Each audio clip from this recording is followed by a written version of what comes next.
বিশিষ্ট শিশু সাহিত্যিক ও কবি ভবানীপ্রসাদ মজুমদারের লেখা একটি বিখ্যাত কবিতা আজ আমি পাঠ করে শোনাব। কবিতা কাদের তরে লিখছ দাদা। শুরু করছি। কাদের তরে লিখছ দাদা, লিখছ কাদের তরে?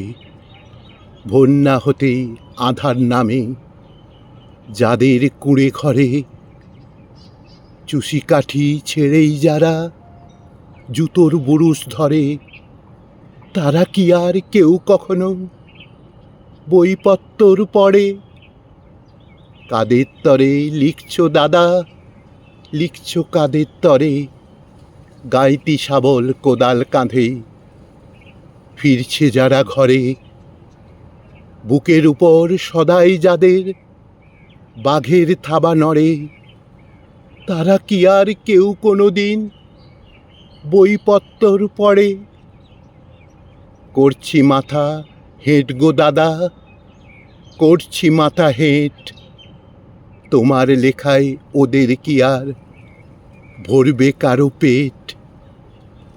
তোমার কেতাব রাজবাড়িতেই পাঠিয়ে দিও ভেট, মিলবে খেতাব মিলবে খাতির, বাড়বে খ্যাতির রেট।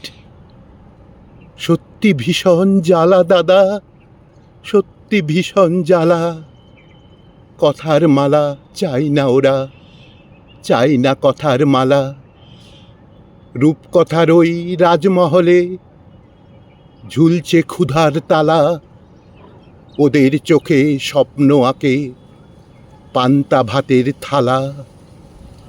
পাঁচতলাতে নয়কো যারা গাছতলাতেই থাকে, তোমার কলম তাদের ব্যথার একটু কি খোঁজ রাখে?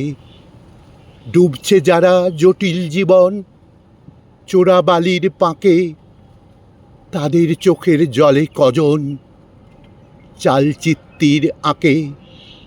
তাদের চোখের জলে কজন চালচিত্তির আঁকে?